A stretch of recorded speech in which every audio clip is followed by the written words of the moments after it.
What up, what up? Here we are with another episode of the Hooswhere podcast. I'm your host, Chase Minnifield, coming to you live from Lexington, Kentucky. We have on the line today Max Milien. What's good, Max? What up, world? Coming to you live from San Diego this week. Had to change it up a little bit. Chase called me early in the morning. That's all right. Yeah, man. He said he wasn't missing this one. He couldn't miss this one. So we had we got the UVA GOAT, man. UVA football GOAT for sure, man. Coach Dex, what's good? What's good, fellas? Long time no see, man. Long time. So it's gonna be a good one for sure. You know, Coach Dex, he was our coach at UVA. He's currently coaching at Penn State, but obviously anybody that knows anything or follows University of Virginia understands number 3 and the dark visor for sure. So you know, we're excited to jump on here and talk through everything. How you been though? Man, I've been good, man. It's been like a little whirlwind here the last 4 weeks, but it's good. You know, I got the opportunity to go to Penn State, kind of just came up, and West Lafayette like 2 days later, hit the ground running. We started practice 2 weeks ago. So It's been a whirlwind, man, but it's good, man. It's good. It's good. When you started coaching, you think you was going to be coaching this long, or you thought that it was just going to be like tested out? What was your thought process after you got out of the league and went right into coaching? Look, fellas, man, like I got into it for y'all. Like, really. I mean, I like, when I grew up and when your dad was playing, like, it was a coach-player relationship. You really want a part of the coach's life per se. I love my coaches. It was just a different day and age, man. And when I said, man, I'm going to decide to coach, I said, man, I want to create a different type of relationship with the player. Like, I know how it is, man. You sitting in that locker room sometime and, the only conversation you have with the coach is football. And most of it is when you messing it up. So it's like, I want to be able to get into the kid's life, ask him stuff outside football, just make him feel like, man, look, if this thing ain't going right, I can go talk to coach. And coach will be there, and he don't always have to have that football hat on. So when I lose that feeling, fellas, I'm going to get out. Because then my mission is over. Like, if I ever start doing kids wrong and put my goals and what I'm trying to achieve in front of their goals, I'm going to get out. Point blank. I just get out of it. Yeah. No, that makes sense. So after I had my short NFL stint, my dad was like, you need to get into coaching. This is a perfect time. You're going to be young. They like all the young coaches. You make it all the way to the top. You told the right thing, man. Don't do it. Nah, it's funny. You're from Lynchburg, Virginia, Virginia native through and through. One thing I didn't know, I was just looking at the Wikipedia, that you got drafted to play baseball. I ain't know that. So do you ever wish that you played baseball? Oh, every day, man. But first off, everybody lists me from Lynchburg, man. I'm from a place called Forrest, Virginia. Oh, okay. But my people from Forrest, okay, I have to say that because they'll be like, oh, man, you trying to proclaim this town over. Yeah. Like, I'm like, I play baseball more than I play football. I mean, I played baseball starting in, whenever the season started, late February after basketball season. I played baseball all the way back to August until right when we walked into football training camp every year, man. So I played basically I played baseball more than I played any sport of any of them. So, and I love baseball. Obviously, people don't like to watch baseball and stuff like that. But when you play baseball and you understand baseball, it's a beautiful sport to me. So I always— What position you play? I play center field and shortstop, and I probably pitch 6 to 7 games a year. We had a good team. I mean, I was always on good teams.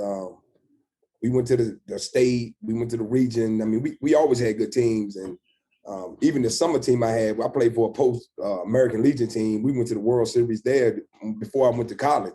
So I was around good baseball players, and all of them were local kids. And, we just had a good time playing baseball in the summer. I wish I wasn't hard-headed because, man, I played baseball. I was basketball, baseball, football in high school, whatever. And then it came to that decision. My head coach football, he was like, man, you just don't like the game that much. You showing up late to football season. And if you get a couple springs in you, we think we can really take off and all that type of stuff. My dad sat me down and said, I think you need to go play this baseball. I think you need to go play this baseball round. I mean, it was a serious conversation. He sat me down, no TVs on. Right. No. He said, listen, I think you need to go play baseball. You don't need to mess with this football stuff. I did it already. And this is the route you need to go. So, and me being hard at it, you know, and You always think you know better. yeah. I play a little baseball. But look, man, I'm just telling you, man, when you're a kid, man, why wouldn't you play all the sports? Yeah. Like I hate when the coach say, man, like you need to stick to this one sport. Like, I think I would have got burnt out of football, man, if I'd have played it year round. Yeah. And back then, my high school head coach, who I love to death, he wanted me to lift year round. I ain't lifting no weights, man. Like, hell no. I'm out here working too, man. My dad had me working landscaping. My uncle had that farm. Man, I'm like, hey, man, I ain't lifting no weights. And I wanted to play, though. I wanted to be on different teams. You know, I love playing basketball when it's basketball season. You know, right now we in the NCAA tournament. Who in the hell don't want to have a round ball in the hand right now as a kid? Yeah. Then when the baseball season rolled around, who in the hell didn't want to play baseball when baseball season was going? So I was a seasonal guy. Yeah. And quite frankly, fellas, I think it made me a better athlete. Yeah. I agree 100%. Now, I don't know why everybody want to be specialists now. You know what I'm saying? It don't make no sense. But yeah, it is what it is. Good to see Coach Dex did the 3-round route and was probably the best at every sport that he played. That's difficult. You know what I'm saying? So now, when you come up in a small town, though, man, the school ain't but so big. Hell, you ain't got so many athletes. I'm like, and like my high school coach, my high school football coach, I played offense. I called offense and defense. So I had 2 wristbands on. I had to call the offense because I was a quarterback. I was safety on defense. I was the PP on the punt return. I returned punts. I returned the kicks. Like, it makes sense to me. Like, why take this guy off the field if he can make the plays? Like, he ain't gonna get tired. He's 18 years old. He's 16 years old. He's 17 years old. I just don't understand it. I mean, I'm like, it's gonna be a time when you go to college, and y'all both know. When you went to college, it was specialized. Max, you was the running back. Minnie, you was the DB. Like, and every day you did the same thing over and over and over again. Yeah. It's gonna be a time for that. Your dad knows. You go to the league. You know, Frank know, like you in the DB room, that's what you doing. Like, why not, when you got the opportunity as a child, play all the stuff, man, and play all the positions? And I don't want to come off the field. I'm in high school. Hell, I don't want to be standing on the sideline doing what? I don't need no rest. Yeah. Nah. How many players are you seeing in your recruiting trail now that just play one side of the ball? Oh, a ton. Like, but it ain't the kid's fault, man. Yeah. It's coach's fault, or he might get hurt. And look, man, it's just more information, man. Which I think maybe it's good, maybe it's bad, but I think it's too much information. Yeah. Y'all young, man. When you young like that, when do you see these catastrophic injuries happening to young kids, man? You really, in my mind, you don't see like the major injuries that happen to me, the major, stuff that's gonna knock them out for their career. But everybody's so scared. Like the quarterback, he can't play on defense because he might hurt him, then we can't throw the ball or whatever. I'm like, the dude, 15, 16, 17, man. He good, man. Put a little ice on it, rub a little dirt on it. He'll be okay, man. He'll be all right. And the real good players, they really don't really take no, like Lamar Jackson, he don't really take no square shots. You know? Nah, you got the way. Ain't nobody tackle good anymore anyway. They weren't tackling on defense. Nah, everyone played both ways in my high school. That quarterback, me, everyone. It's we on the field as much as you can. Coach, though. Hanson was an old school coach. Yeah. That's why I love spending time with him, because he saw the game how I saw it when I was growing up, man. So, I mean, times didn't change. The internet didn't change. The recruiting services didn't change.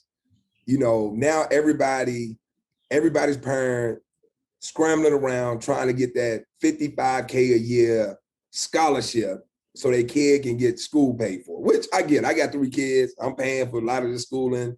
So I get it. But at the same time, I think sometimes we're doing kids such a disservice, man, and making it a job before it really has to turn into a job. Y'all know when you go to college, the fun of it is a little bit taken away, man. It ain't just like you playing and who care about the results. It's a result-driven business. Yeah. And definitely when you get to the league, Minnie, hey, man, they get tired of you, it's over. Yeah. When they don't think you can keep their pocket laced, they get rid of you and bring somebody else in. Hey, every Tuesday, somebody down there trying out. Trying out, man. Yeah. And I mean, so... Hey, I used to be looking out the window, see if they do a back pedal. Every Tuesday, man, I'm in Baltimore. I know I'm hurt, man. Yeah. I'm like, man, I hope they ain't bring nobody in for me, man. I'm hoping, man, because I ain't doing that for them, really. You know, like I want the same player. They easily could have found Jimmy Joe off the street that could have replaced me, man. Yeah. But I was blessed to play the long as I did, man. That's real. I know that Coach Groh, because I was playing wide receiver and DB, and I actually they actually gave me a white jersey or whatever it was a couple weeks over there. I was slam terrible at wide receiver. I was trying to be slam terrible, but I wasn't. No, and we knew it because they was like, he want to play DB. Yeah. We want to try him at wide receiver. I'm young coach, man. Like you know, I'm like, and I used to watch you, man. I said, this dude ain't gonna bit more play receiver here in Virginia than nothing. He dropping balls, running the wrong route. Be like, y'all gonna put me on defense, or we just say this ain't gonna work out at all. Yeah. So that's the only time I ever see he put out bad tape on purpose, Chase. Hey, man. That was the offense for me, bro. I was a slot guy. I was a slot guy, man. So so you come up in Forrest. I don't know where Forrest at. I have no idea where Forrest at. So if you know where Liberty University at, like I'm in a little town that's probably 10 minutes away from there. Okay. It's if you there, everybody called that area Lynchburg, but I'm from the county called Bedford County, and I live in Forrest, Virginia. Okay. Went to a high school called Jefferson Forest. So grew up there, country little town, but it ain't that far from Lynchburg. It ain't that far. Well, from what I seen, that you guys was 2-time state champs, something like that. Yeah, we was football. We won 2 state championships. I was a runner-up as a sophomore. Yeah. We went down to Matoka, and I played against my college. It ended up being my college teammate, Mo Anderson. And they had this brick. No, it was not away. So, man, look, we ain't never been nowhere. So we get on this trailway bus. We go down there. We pull up to the stadium, man, and it's like a prison. They got this brick wall around it. Cinder brick wall around it. So we all pop off the bus like we about to do something. And there's some people standing at the gate. They like, that's a nice bus. Y'all gonna need it to lay down on when y'all get up out of here. Yeah. And they call it the Rock, man. We go down there and we scored first play of the game. We scored like a 70-yard touchdown. After that, boys, it went down here. They whooped the hell out of us, man. Like 10th grade. Then the next 2 years, man, we went back to back, man. Won it all. So that's what's up. We was good, man. We had a good team. Was it was that like the culture out there, or that was culture that you brought to the area? What was that? Look, man, I head coach. I can't say I brought that culture, man. My head coach, Bob Christmas. He taught me what winning was. Yeah. What it meant, that you ain't wrong for wanting to win everything. He taught me really how to compete and be the best, man. And he put high standards on me, man. Yeah. Put high standards on my brother, because my brother was the quarterback before I was. He made me the quarterback because my brother was the quarterback. Mm-hmm. You can learn the plays faster. You live with him. And he just put high standards on us. And look, man, we had like 71 players on a 30-man roster in this small town. So, and we had Division III players. So we had a hell of a team. And we all had been playing with each other since we were knee-high to a grasshopper. Yeah. So it's like the perfect storm. When I went to high school, all of us came to the same high school, and it took off, man. It really just took off. That's what's and we had a great coach. Yeah. Well, I know that you talking about your high school coach talking about making you competitive and winning everything and stuff like that. That's what always stood out to me most about Coach Dex. Because, I come from Kentucky. I ain't never watched no UVA, you know what I'm saying? But everybody tell me about Coach Dex. And just being close to you, being around you, like your competitiveness, you wanting to win spirit, even on the sidelines. And this not even in the game. You know what I'm saying? It's not even in the game. But just him wanting to win, his competitive spirit, like it seems like it's just refuse to lose attitude, or refuse to lose mindset. So that's one thing that I respect a lot about you. And one thing I picked up from you just being around you 100%, that I know if he was in the backfield, it was going to go down 100%. Somebody you want to go to war with. That's what I would see. So I had tasted winning when I was back there coaching y'all. I had tasted winning, man. Yeah. I had won 2 high school state championships. I had won the ACC championship at Virginia. Then I had won the damn Super Bowl, man. Like when you done tasted winning, man, all I wanted for y'all is to feel that taste of winning big games, playing in big games.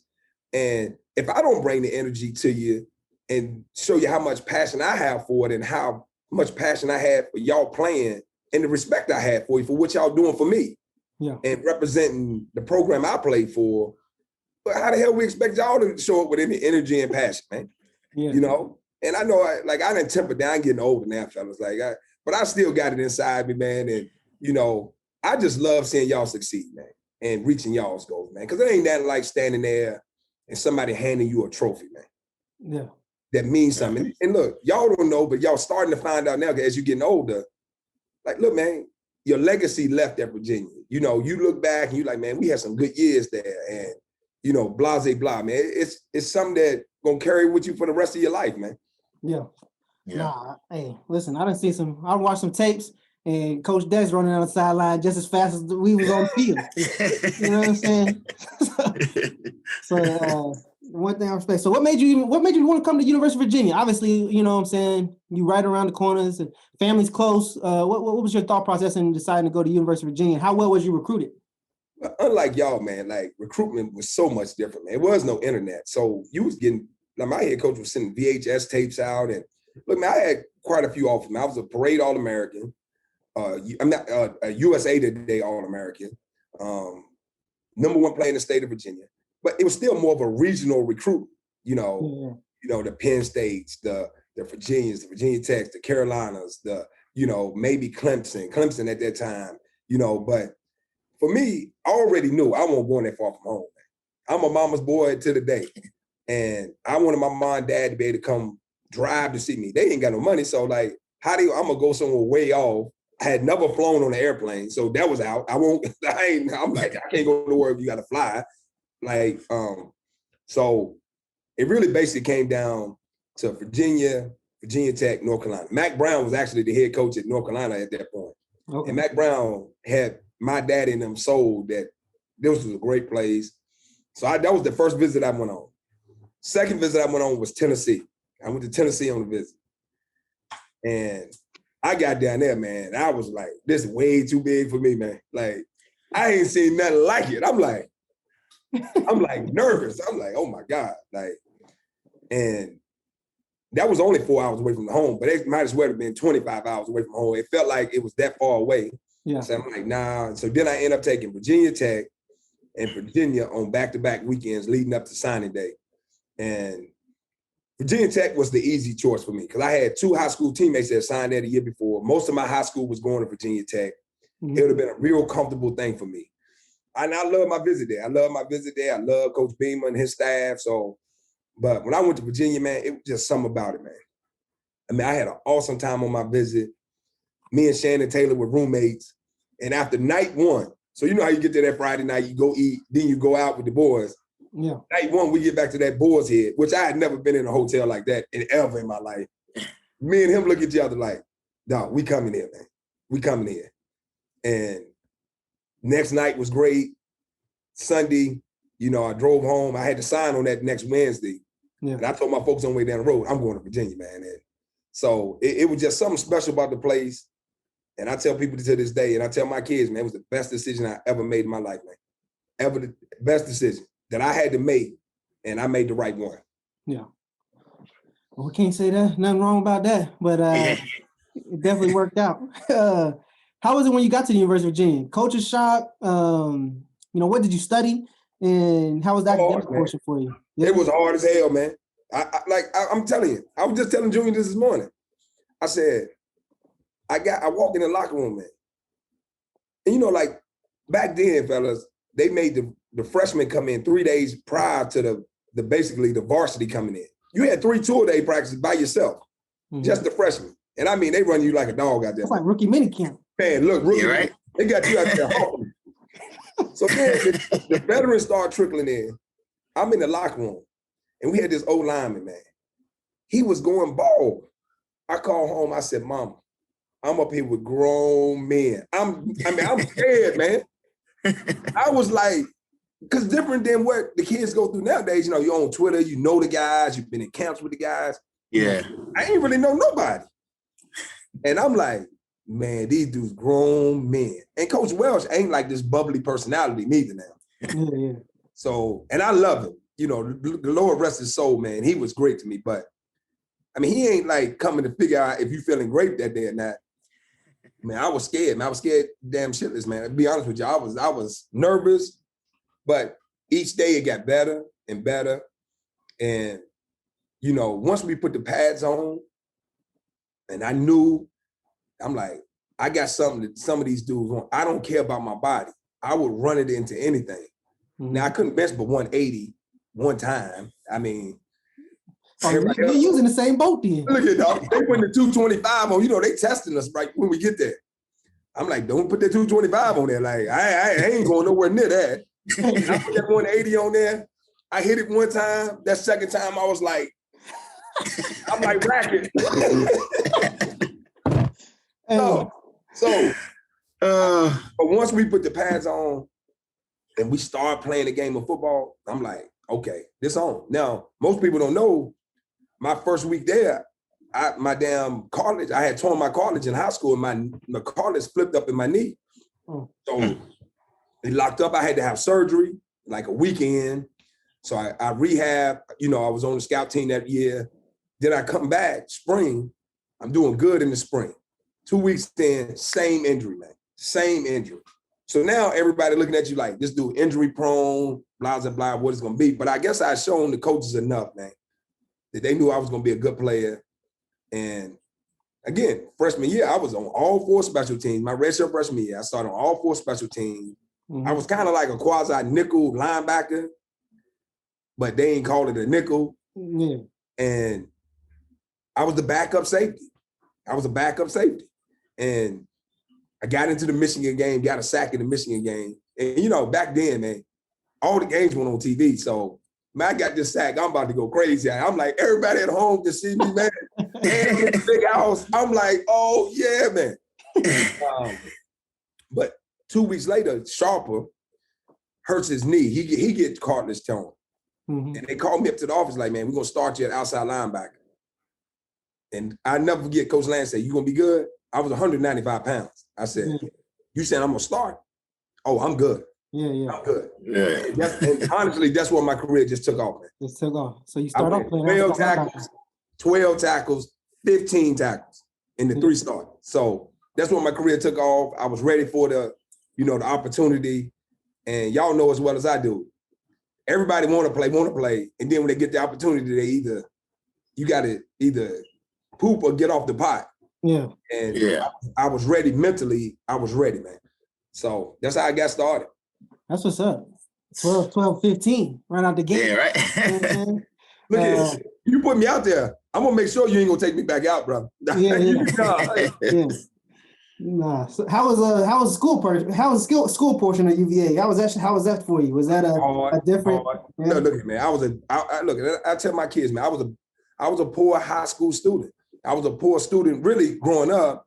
Not to nobody's, not to my parents' fault. My parents, neither one of them went to college. But as a child, I always struggled with reading. And when you struggle with reading, man, you get nervous when you start walking in the room, especially when somebody gonna call on you to read. Yeah. I mean, we'd be in high school, man. We laughing at each other because, dude, like my buddy, I had one of my best friends, he couldn't read worth a nickel neither. and man, we ducking, trying to read our part. You know how they going down the line, you trying to read your parts, man. It was like you studying your paragraph before. Oh, ain't no doubt. I don't know what nobody else has said. I'm studying my little paragraph. Right. Words, right.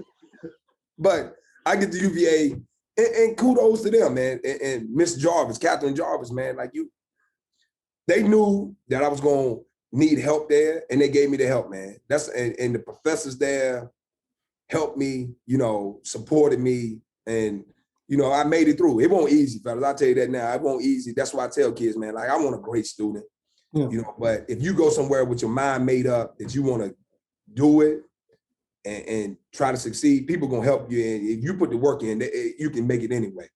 Yeah. What did you study?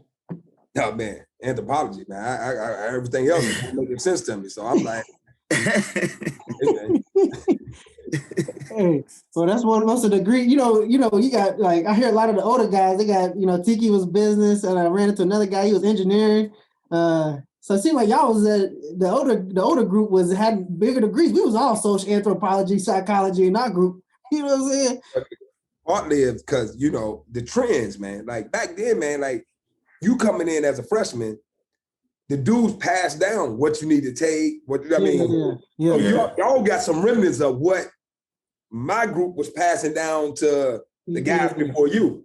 And but you know, you playing with the barber. The barber's very intelligent. I mean, obviously, you know, they on TV and like I was like, man, I don't know how y'all do this kind of schoolwork. And it's a little sidebar story, like, so my first roommate on the road was Rondé. Okay. So he the older guy, so he get like back then you had the one TV, you in the hotel room. So he puts on Dateline. I'm like, Dateline. And he doing schoolwork. Yeah. And I'm like, what? So I'm sitting there watching Dateline, watching them do schoolwork, man. I'm like, and that, you ain't have the little DVD player, you ain't have no phone. Like you just had to sit there. I ain't have nothing. I'm just sitting there watching Dateline. And to this day, I watch Dateline because of that. Wow. I know why. That's crazy. I know because of that, though. I'm like, the news? Nah, man. Yeah. That's funny. You started outside linebacker your last 3 games of your redshirt freshman year? Is that right? No, so I started outside linebacker starting the 3rd game of my redshirt freshman season. Okay, and then you went. And they left me there for the whole season. Okay, so when you go back to safety? The next year. So I'm 195 playing linebacker. The next year I'm 215 playing safety. And George called me and said, "What are you doing?" Man, I was so banged up after that first year at 195, doing all that hitting, man. I cracked my neck, I had my shoulder. I mean, I was all messed up. I said, "Coach, I can't run, so speed ain't my game. But if I'm gonna be slamming myself in these people, I'm getting big. Yeah. I already know what y'all gonna do. If I can't do the job, y'all ain't gonna play me anyway. I'm good." Yeah. Like you got too big. You got too big. I'm like, I'm good, man. I know what I'm dealing with now. Y'all they ain't gonna be like that no more, man.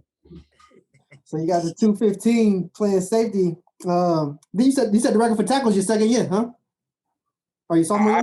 I mean, I think I had 98 the first year, 95 the second year, and you know, I ended up with 300 and some tackles at UVA. But you know, you think about who was playing in front of me, man. Yeah. I had Furrier in front of me. I had Sharp in front of me. I had Rayner in front of me. I had Skeet Jones in front of me. The linebackers I had in front of me, not even counting the D-line, you had to work for your tackles, man. Yeah. You had to work, man. I mean, 2 of the dudes still in the top 5 of all-time tackles at the University of Virginia. Yeah. And the first year I was there, Randy Neal, who was the all-time leading tackler there for the longest time, was the Mike linebacker.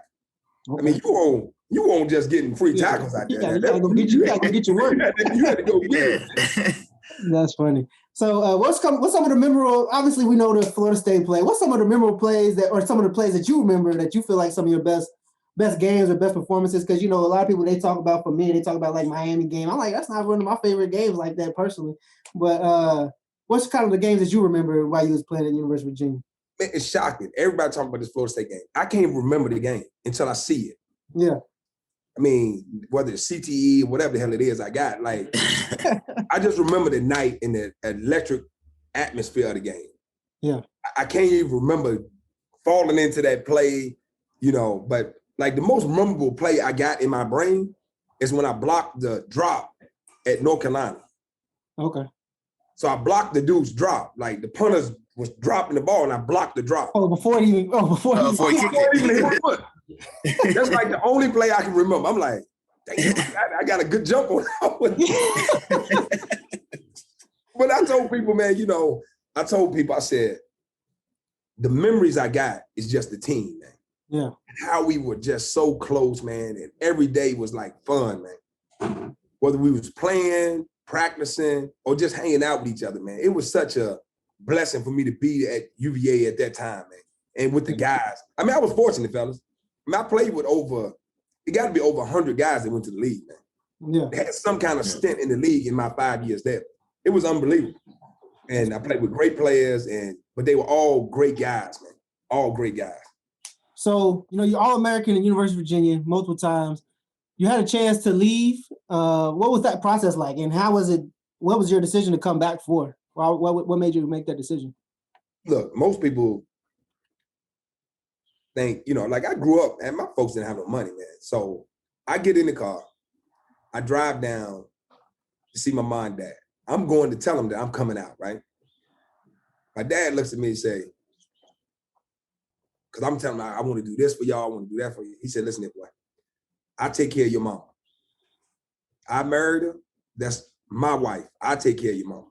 Mm-hmm. Now, you can come out, you can do whatever you want to do, but your money is your money.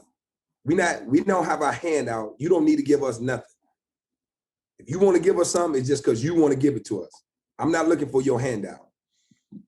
So I get back in the car. I'm like, you know what? I really want to stay, you know, because I wasn't really ready to go to the league. And I knew we was going to be good the next year, which we were. We were 9-2. Mm-hmm. And I just love being in college, man. And then I go talk to Coach Wells, which I'm thinking he going to say, you need to stay.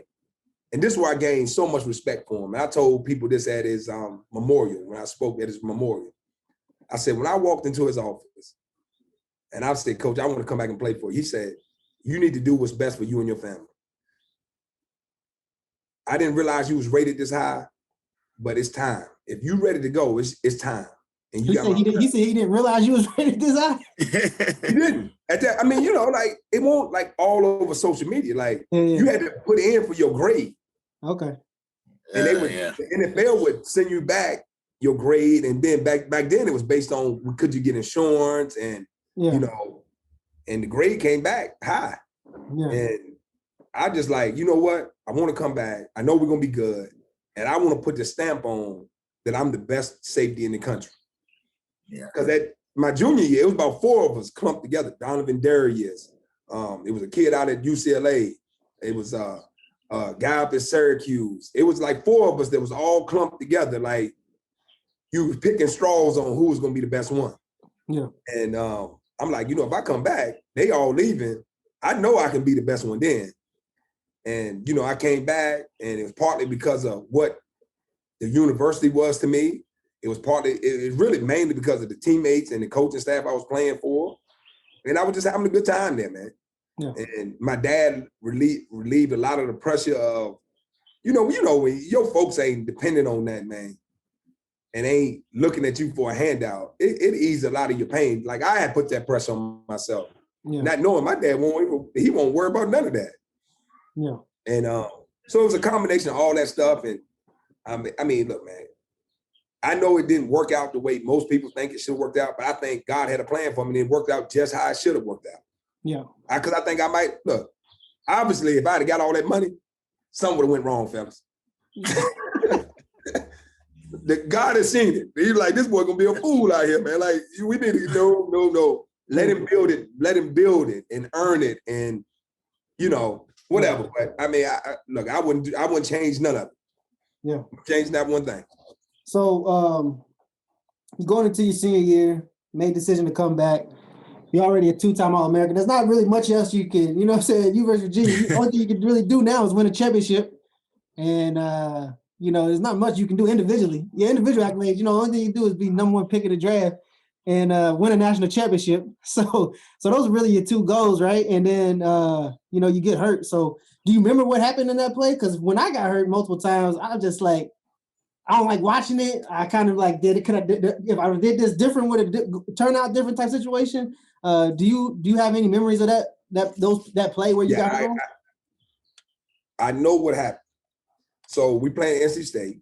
It's late in the game, and they catch a ball out towards the sideline, below the numbers. Mm-hmm. And the dude looked like he's going out of bounds. So I never slow down. So for whatever reason this time, I kind of geared down, and the damn dude cut back in. So I kind of get stuck. He coming at me, the corner on his hip coming at me. I'm kind of stuck. My cleats kind of stuck in the ground, and Patrick Kearney running from the stack, coming at another angle. All 3 of them laying in my knee, man. My cleat was stuck in the ground, and it blew my knee out.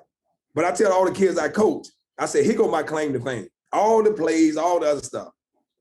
I said, I walked off the field.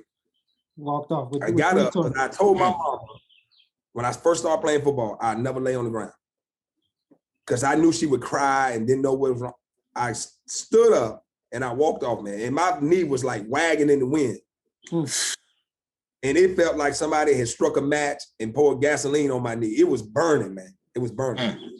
But yeah, that's kind of what happened, man. And it's one time, because I was known for leading with the head, which is terrible, but can't do that no more.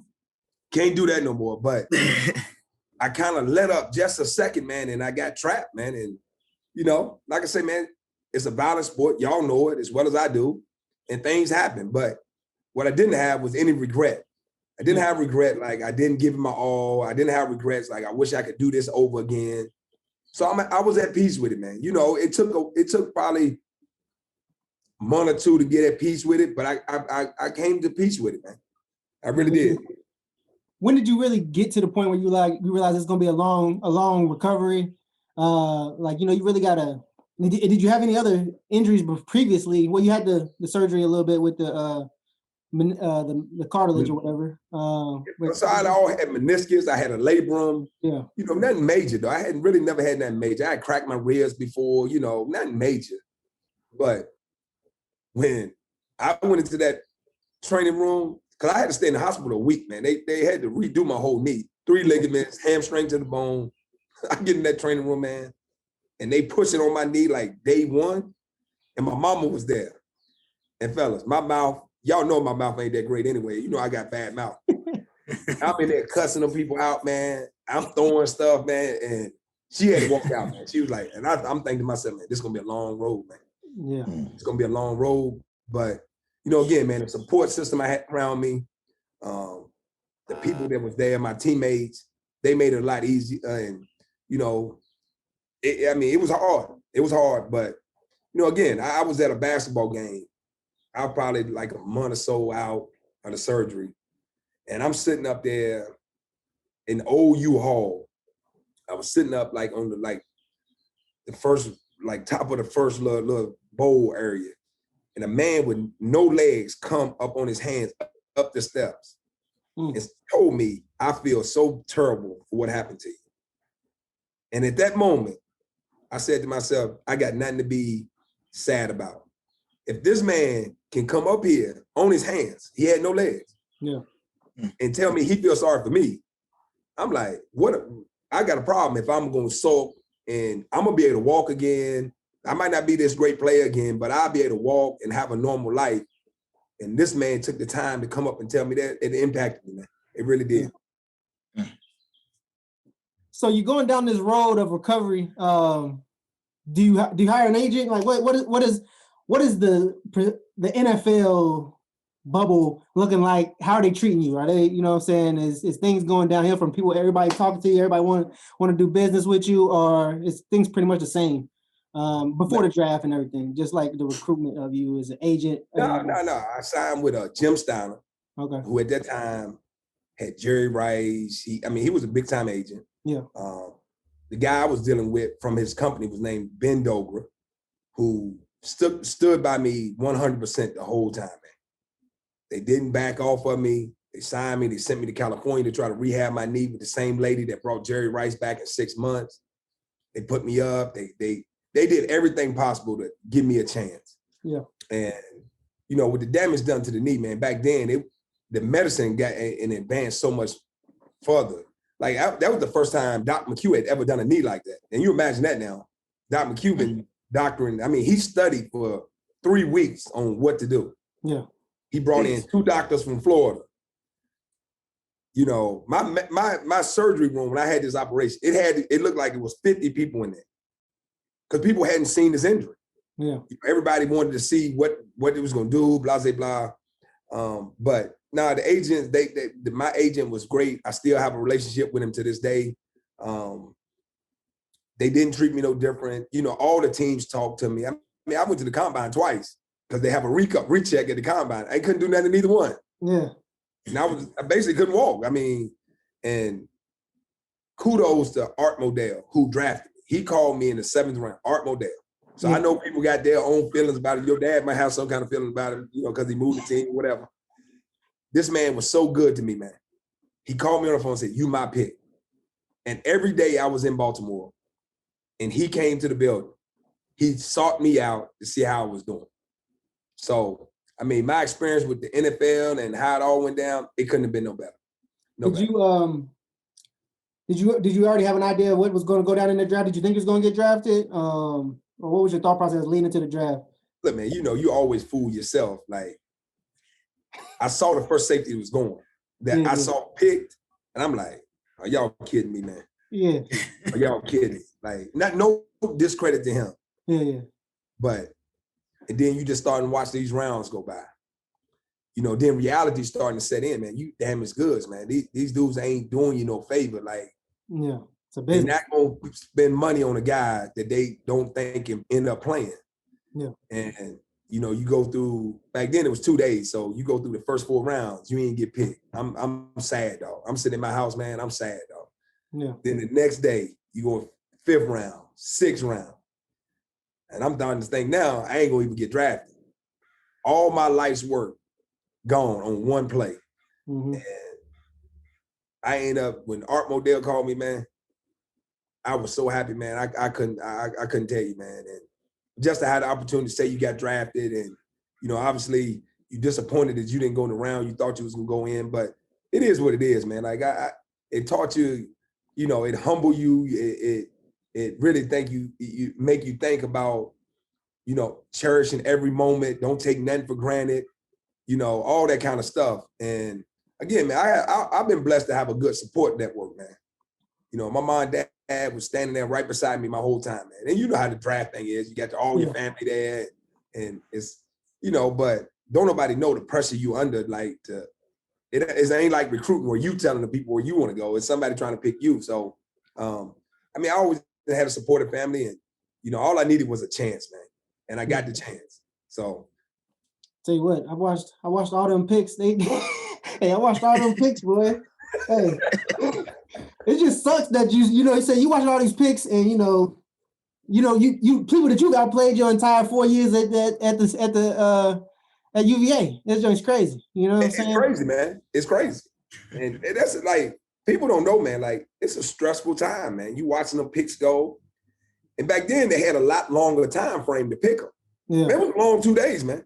I ain't watched the draft since. Hey, no, I can't sit there and watch it, man. It's just, it brings back all them feelings back for me that when I was sitting in that chair. Yeah, and I feel happy for the guys that get drafted, though. You like, man, like, it's great. Yeah.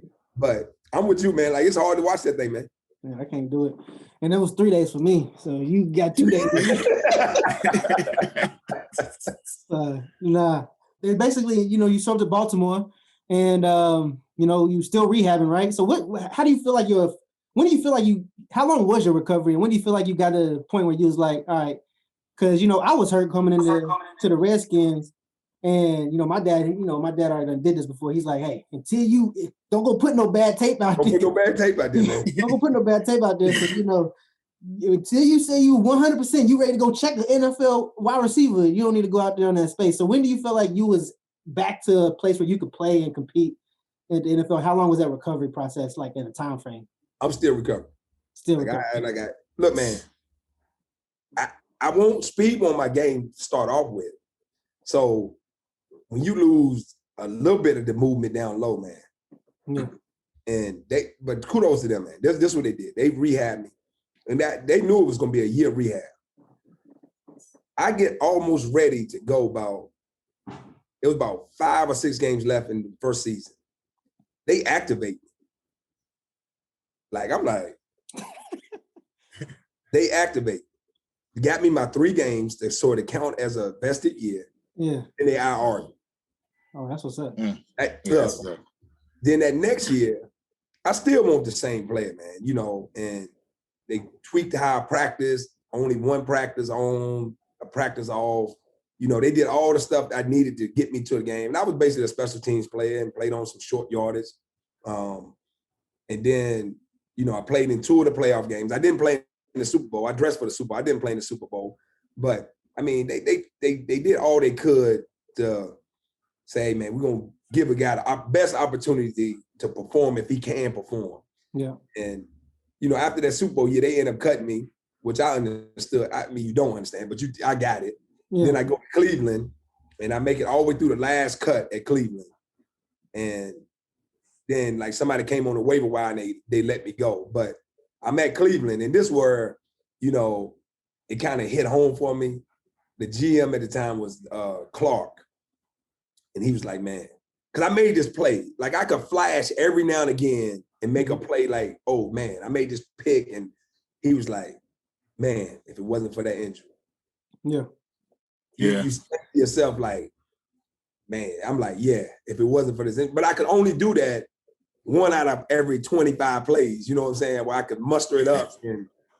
But I realized that it was about time to move on to the next venture after Washington brought in my man Hosky as a corner when they needed a corner. I said, oh yeah. They just don't even want me no more. You know what I'm saying? It's over. But so when did you decide, like, all right, I'm gonna, like, what was that process like after you got cut from Cleveland? Were you still training to play in the league? Did you look at doing any other small leagues, or that was like, nah, I can't do that type thing? And then when did you decide to get into coaching? So I get cut from Cleveland. I go back to my hometown. Me and my wife, she pregnant with AJ. We stand in a hotel in Lynchburg. 9/11 happened.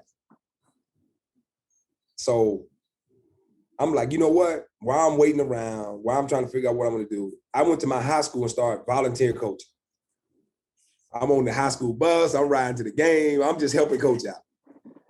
So midway through that season, I left to go to California to rehab with this lady again that I rehabbed with coming out of college. I'm out there rehabbing.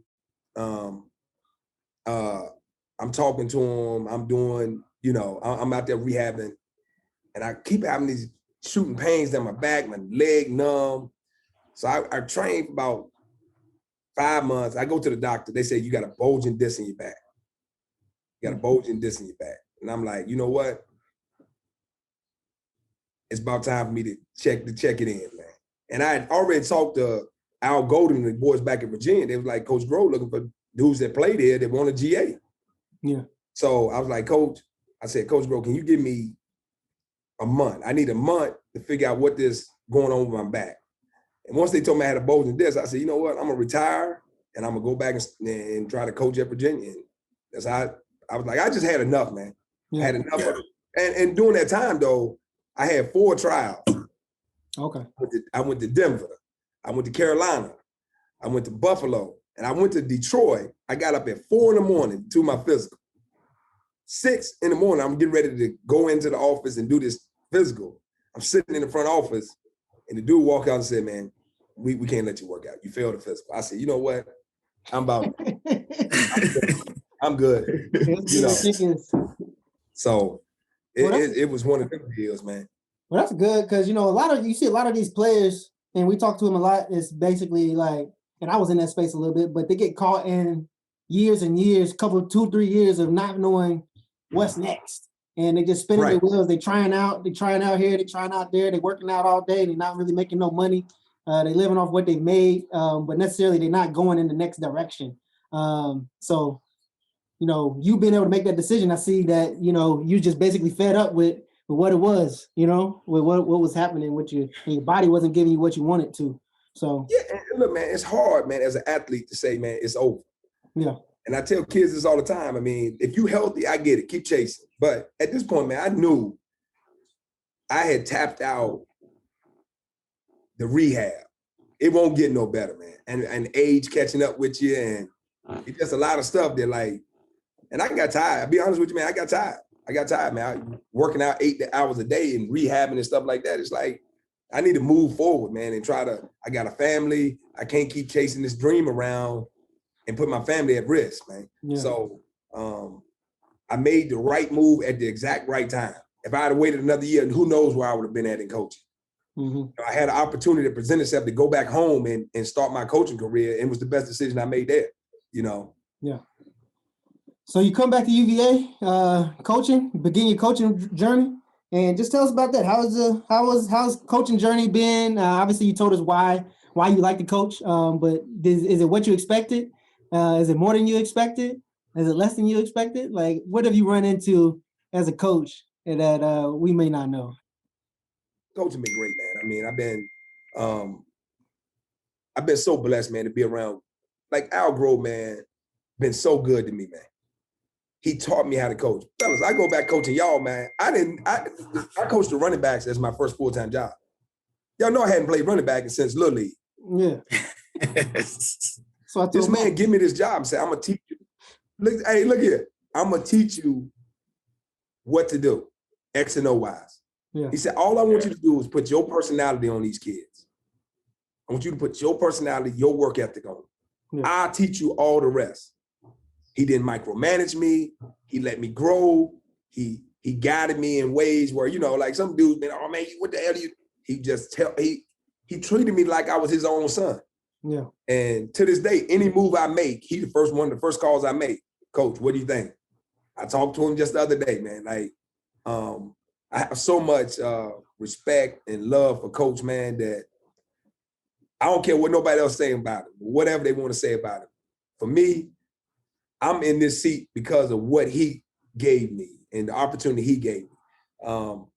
It just, I mean, it's a work in progress, man. You know, you learn, you know, like for me, it's more about the relationships you build. You learn the X's and O's. You know how it is, fellas. Sometimes we in there, we just giving y'all coach talk. You can't really do that. I mean, it's like, that's not good in the meeting. I'm sitting there like, and at first I was doing running back, so I'm thinking to myself like, I wonder if, you know, I'm doing the footwork myself. I'm like, do that feel right? Like, you know, like you know what I'm saying? Am I asking this dude to do something that he really can't do? Or one of the things he told me when I was coaching running backs though, like everybody in there telling me, man, you need to tell the dude this. So he leans over to me. He said, don't tell him all that. Don't tell him all that. He said, ain't none of these guys play running back. He said, if the guy make enough of the wrong cuts, you know, he ain't the back for us. Yeah. Let the guy run the ball. Yeah. Yeah. You know, when he said that, that made perfect sense to me. Hey. And ever since then, I took that approach to coaching. Yeah. If a guy good, let him be good. Teach him the plays and let him be good. Don't make him a square because you at a clinic and trying to teach him all this clinic talk. You know, so. This is my last question. Hey, did you ever want to go to the NFL and coach, or you just wanted to do the college level with the kids? Right now, man, I love the kid element. Like, look, I'm looking at y'all right now, man. And I would like to think that I had a piece of developing you into the men y'all are. Yeah. You know, I like that piece, man. I like that piece. And it ain't a business per se. Mm-hmm. Like, I can still see the growth of y'all, obviously with your football, but I can see the growth of you as a socially. I can see the growth of you as men. Like, I like to see that growth. I like that connection that we have player to coach in college. I think it'll be a time that I want to go to the pros. But right now, man, I enjoy the kids, man. I enjoy just the aspect of watching a guy come in as a freshman and watching him leave as a senior. And maybe the impact I done had on him in his life. Yeah. And I ain't saying I'm the best coach, you know, but I think at the end of the day, if that kid can say, man, I know coach there for me, y'all, whatever now, in y'all 30s, like y'all know y'all can pick the phone up and say, man, if I need something, coach will be there for me. So that's the piece I like. But you know, I didn't have opportunities to go to the league. It just don't fit me right now. Yeah. You know, so I know there's a bunch of DB coaches up there that don't know what they're doing. I'll tell you that. Max, what you got, man? Oh, man. I want to know, man, is the recruiting different now? Because, you know, I still keep in touch with Hanson, and he was just, with all the internet and stuff, he's saying basically every kid has their own highlight tape, and they just send it over to y'all. Yeah, look, man, the recruiting different now because it is the internet, the social media, everybody recruiting everybody now. It's more everybody a national recruit now because all you gotta do is click a button. I can see somebody in Alaska if I really wanted to see them. Yeah. And the parents more involved and the money at stake because the college is getting so expensive and so on and so forth. But at the end of the day, man, I try to get on the right kid, man. The right kid. Like every kid ain't a right fit for the places I've been. And if you ain't a right fit, why I'm gonna come in and you're gonna be in the transfer portal in a year? You know? So I got a lot of old school ways about me when it comes down to recruiting in that aspect.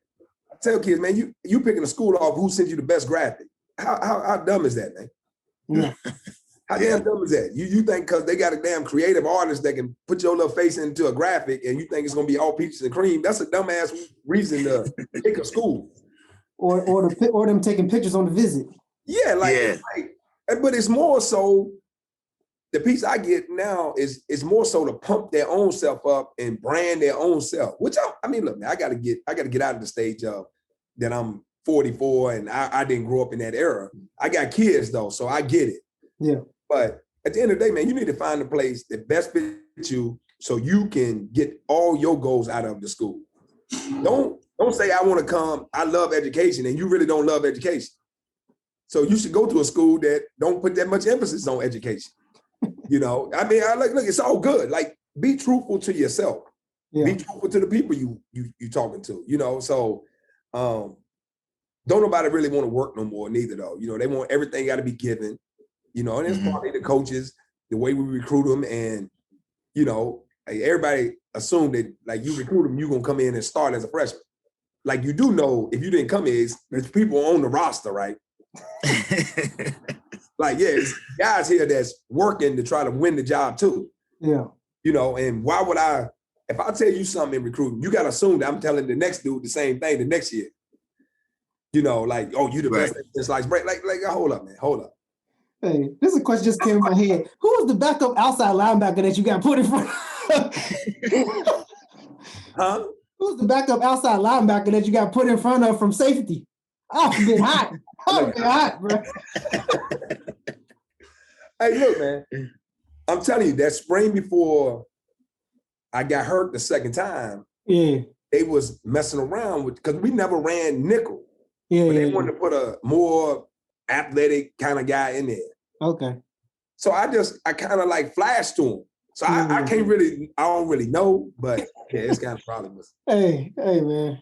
You know, there's a couple hey, people hate when the freshmen come in, they go right in front of a senior. You know, I know a guy that happened to, man, he's still tight about that. Yeah, hey, look, man. But I'm telling you, now George Wells, I came in, number one player in the state of Virginia. Yeah. I was fourth in line in one of the safety line, and the other freshman was the fourth in line at the other safety position. Yeah. You won't go in front of nobody. Hey, that's how Coach Grow was too. Sure. Yeah.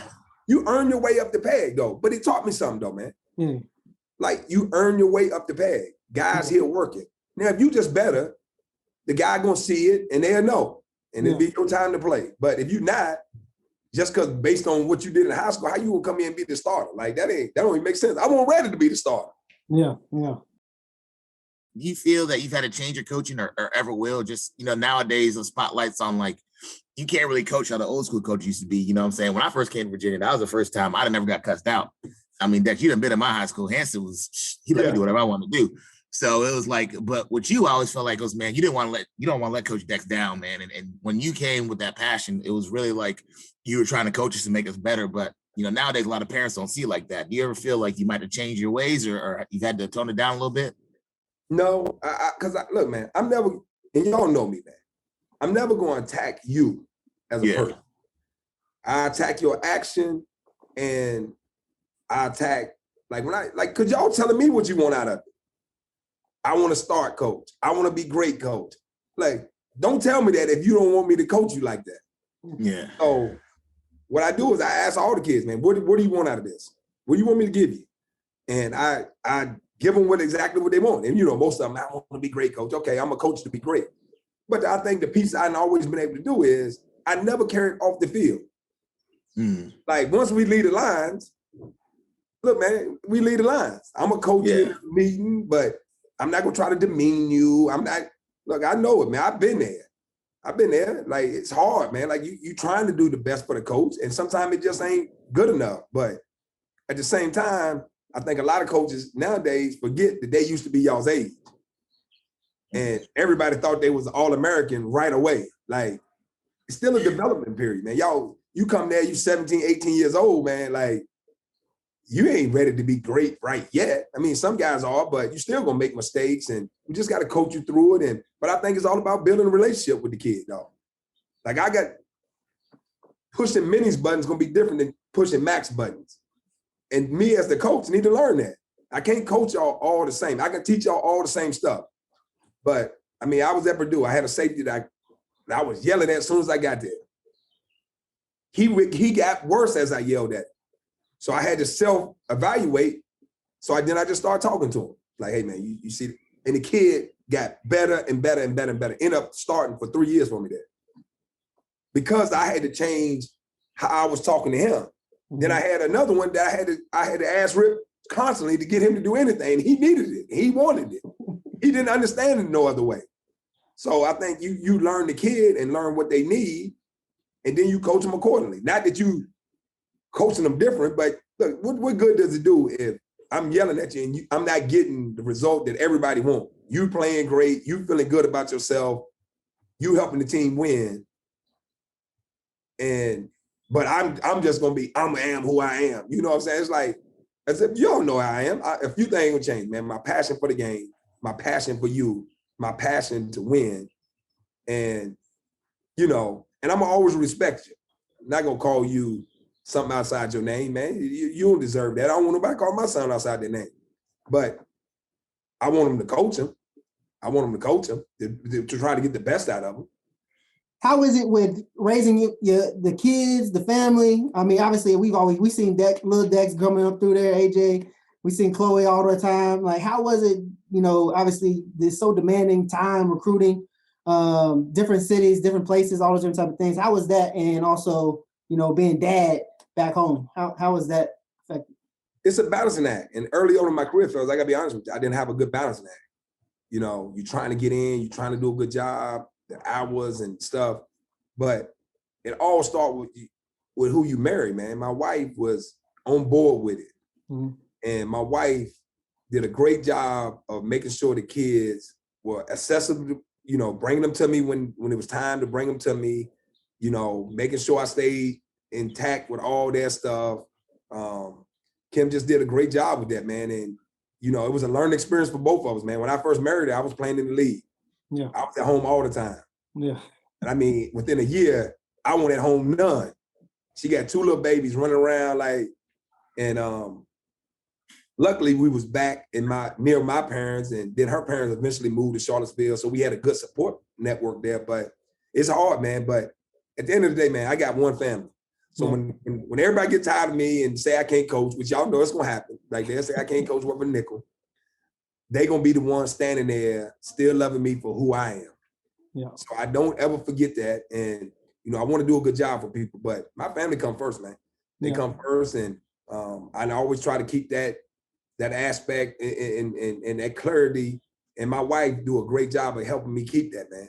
And I just want the best for them. Now I got Maraka graduating college. She's graduating UConn this year. Where did the time go? AJ in college. Where did the time go? Chloe been in ninth grade. Where did the time go? Like, it's so you start to look at it like, man, look, my kids getting older. I'm getting older. I still like to think I'm the 24-year-old guy that started coaching years ago, but in reality, man, hey, I'm 44 now. Yeah, 20 I'm years talking to players that I coached that I thought would. Y'all still kids to me. Like, I'm like, these dudes grown men now. I was no kids anymore. Yeah, no, that's 20 years in on the coaching game. 20 years in, man. 20 years in, man. So, but you got to try to keep that. You got to keep that balance, though, man. And it's hard sometimes, but but if you in it for the right reasons, man, to me, it's easy to keep the balance. It's certain things that my wife and kids know that I have to do, but it's certain things they know that come with me being a coach. You get to go to big time stadiums. Like, for the first 6 years of Maraka and AJ's, early on, they thought Santa Claus came down the elevator. We was always in a hotel. We was at a bowl game. Hey, gotta get there. But the year we didn't go to the bowl, they were so disappointed. Like, we ain't going to the bowl game this year. I'm like, nah, man. Like, they were crushed. They didn't want to be at home for Christmas. Yeah. So, it's some give and take, man. There's some things they get that other kids don't get exposed to. But, the whole family involved. Me coaching, it's like a whole family deal now, man. Yep. Sounds good. So what about the UVA network? So, we come to UVA, we sold on UVA when we get recruited, at least I was. I think Max was too, most of them. but is coming to UVA and you get everything that goes with UVA. You know what I'm saying? You get the alumni, you get all the people that, got businesses and corporate. I know I've been introduced to a lot of people here recently in like real estate and stuff like that are all UVA alumni. They know me. I'm getting to know them, but they know who I am before I even talk to them type situation. How has that been for you? And have you been able to tap into like a network of University of Virginia people that have been able to help you with whatever you're trying to do? Good, man. So I go to UConn. It's UVA people there. They reach out. I go to Purdue, which I'm thinking it was a professor on campus that graduated from UVA. Okay. That was like, hey, man, I can't believe you here. I'm a big Hoop fan. Actually, the doctor that network is real. And what student athletes got to do is they got to use the network. They don't even really know all the resources they have available to them. Because, you know how it is, man. You play, you don't really want to, but man, like it's a real deal, man. You reach out to a UVA alum and they know you're a UVA alum. And actually, if they know you play ball, man, it's like, man, what can we do? How can we help? So it's a real deal, man. And I just think, especially as young brothers, man, we have to use it more. We're not really been exposed to that growing up and networking and stuff like that. But that's why I tell kids, when you on these campuses, man, quit just hanging around the football players, man. You got to go and meet different people in all facets of life. And you have the platform just because of what you do. But show them that you're a real person. Show them that you're a good guy. Show them that and it'll open up a million doors for you, man. A million doors. No, that's one thing that we've been preaching because Max did it the best. Max is out there, so he was with everybody. Me, I probably did the worst. I'm just playing football. That's basically it. Right. Ant Harris, I respect what Aaron Harris, he was out there. He was in front of everybody. He's well-respected name, things of that nature. So that's good to hear. Max, you got anything? But I'm about to close it out if you don't have anything else. Nah, that's good to go. Dex, man, we appreciate you. We appreciate you jumping on here, taking time to do this. It's a story that I wanted to get out for sure and make sure people understand because you just see the Florida State play, but I think there's a lot of other things behind it, that a lot of athletes can learn from, a lot of student athletes can learn from, individuals can learn from in general. So I appreciate it, man. Look, man, it's always good catching up with y'all, man. And again, this is why I do it though. Like for two guys that I coached years ago, now it seems like years ago. Still want to talk to old coach and hear something I got to say. It mean a lot, man, and that's why I really wanted to do it. I wanted to do it for y'all, not for nothing else. I done had enough pub, man. I'm good. I'm good being in the background, but anything y'all ever need, man, just call me, man. Appreciate it, Dex. We'll holler at you guys next week. This is Hooswhere's podcast. We out.